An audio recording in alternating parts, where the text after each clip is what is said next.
आज हमारी ये जो यात्रा है राजीव गांधी सद्भावना यात्रा है।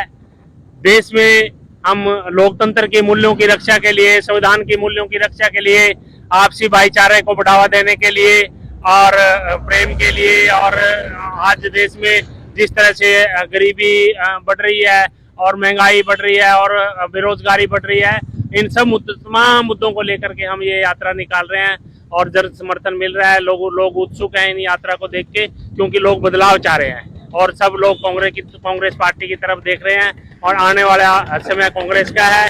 हम महापुरुषों को याद करते हुए, आप राजीव गांधी जी को याद करते हुए, इंदिरा जी को याद करते हुए उनके पद चिन्हों पे आगे बढ़ रहे हैं और हम राहुल गांधी जी ने लगभग 4000 किलोमीटर की यात्रा निकाली, तो हम क्यों नहीं निकाल सकते। तो इसलिए हम जब वो हमारे नेता इस तरह के कदम उठा रहे हैं तो हमारा भी कुछ फर्ज बनता है कि हम उन मुद्दों को लेके आगे बढ़े। पैदल यात्रा दर्जन भर गाँव में चलेंगे, लोगों से मिलेंगे, बहनों से मिलेंगे, भाइयों से मिलेंगे, बुजुर्गों से मिलेंगे, दुकानदार से मिलेंगे, सबके दुख सुख साझा करेंगे। आपने मुहिम चलाई है, लोग ज्यादा से ज्यादा आपसे जुड़ रहे हैं, कांग्रेस पार्टी से जुड़ रहे हैं, इसके बारे में क्या बताओ? काफी जन समर्थन मिल रहा है। आप लोगों का जो प्यार है, लोगों का जो स्नेह है, लोग स्नेह चाहते हैं, प्यार चाहते हैं, ईमानदारी चाहते हैं, और जो यदि हम सही नियत से और ईमानदारी से और सही सोच, अच्छी सोच लेके आगे बढ़ते हैं तो लोग तो साथ देते हैं और पहले भी लोग देते रहे हैं। देख सकते हैं लाइव तस्वीरें कुछ हो रहा है। क्या बताओगे कि आज सद्भावना यात्रा में हिस्सा लिया आपने भी, क्या बताओ? ये बहुत अच्छा होगा, देश सब साथ चाह रहे हैं इस बात को। और दयाल जी तो बहुत पहले भी इसमें सब कुछ 20-25 साल से दयाल जी पूरा कांग्रेस पार्टी के लिए पूरा होकर रहे हैं।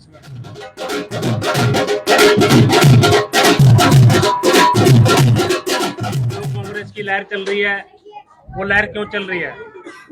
वो लहर इसलिए चल रही है कि इन्होंने आज जो सरकारें चला रहे हैं जो लोग, इन्होंने गरीबों को दबाने का काम किया है। चाहे राशन कार्ड को लेकर देख लो, चाहे आधार आईडी को लेकर देख लो, चाहे प्रॉपर्टी आईडी की बात करें, चाहे आप युवाओं की बेरोजगारी की बात करें, और चाहे महंगाई की बात करें, चाहे हम किसान की बात करें, किसान को भी अपने फसल के सही दाम नहीं मिल रहे हैं। नौकरियां इन्होंने 2 करोड़ देने की वादा किया था, आज 2 करोड़ नौकरियां कहाँ गई? तो गरीब आदमी है इस देश में और प्रदेश में, उनको अपना गुजारा करना मुश्किल हो रहा है। और जो बच्चे पढ़ लिख करके अपनी नौकरियां ढूंढते थे, वो आज नौकरियां विदेशों में जाके ढूंढ रहे हैं। विदेशों में जाके क्यों ढूंढ रहे हैं? कि यहाँ पे कोई रोजगार नहीं निकल रहा है, नौकरियां नहीं निकाल रहे हैं, भर्ती नहीं कर रहे हैं। तो आज जिस तरह से लोग महंगाई से त्रस्त हैं, बेरोजगारी से त्रस्त हैं, और आपके जिससे देश चलता है संविधान के मूल्यों की जो रक्षा है, उसके लिए पूरे देश में राहुल गांधी जी ने यात्रा निकाली और हम संविधान के मूल्यों की रक्षा के लिए सड़कों पे निकल रहे हैं। लोकतंत्र के मूल्यों की रक्षा के लिए, आपकी आवाज उठाने के लिए, किसान की आवाज उठाने के लिए, अपनी बहनों की आवाज उठाने के लिए, अपने युवाओं की आवाज उठाने के लिए, और एक मजदूरों की आवाज बनकर हम सड़क पे निकले हैं। और पिछले आप देख लो कि 9 साल में आपने कौन सा नया प्रोजेक्ट नीलोखेड़ी में आया है? एक प्रेस थी नीलोखेड़ी में, वो भी चली गई, और प्रेस से रौनक थी, वहां पे सरकारी क्वार्टर भी थे और सरकारी बहुत से नौकर वहां पे काम करते थे, उससे बहुत सी रौनक थी, वो भी वहां से चली गई। नया प्रोजेक्ट तो क्या लेकर आना था? आप बताइए, कन्या महाविद्यालय कोई बना, कोई यूनिवर्सिटी बनी, कोई कॉलेज बना, युवाओं के रोजगार के लिए कुछ आया?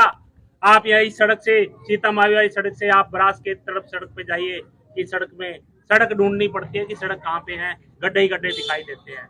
आप इधर से जाइए निस्संग, सड़क ढूंढनी पड़ती है कि कहाँ है, गड्ढे गड्ढे दिखाई देते हैं। आप इधर से चलिए, आप पोल की तरफ, गड्ढे गड्ढे दिखाई देते हैं। सरकार कहाँ है, सरकार क्या कर रही है? ये देश अमन से चलता है, ये देश भाईचारे से चलता है, ये देश महापुरुषों का देश है, ये बाबा साहब का देश है, गुरु नानक जी का देश है, गुरु रविदास का देश है, महाराणा प्रताप का देश है। अनेक महापुरुष किन किन के नाम लूं, राजीव गांधी जी का देश है जिन्होंने इस देश के लिए बलिदान दे दिया। ये इंदिरा जी का देश है जिन्होंने इस देश के लिए बलिदान दे दिया। तो आज मेरे साथियों, मेरे युवा साथियों, ये कौन संविधान बदलने की बात करता है? कौन कौन आप देखो, कौन संविधान को बदलने की बात कर रहा है? आज उसको समझने की जरूरत है कि कौन संविधान बदलना चाहता है, क्यों बदलना चाहता है, किसकी नीयत में खोट है। आज युवाओं की नौकरी की बात क्यों नहीं करते, भाईचारे की बात क्यों नहीं करते, प्रेम की बात क्यों नहीं करते? ये देश अमन से चलता है, भाईचारे से चलता है, सौहार्द से चलता है, आपसी मेलजोल से चलता है।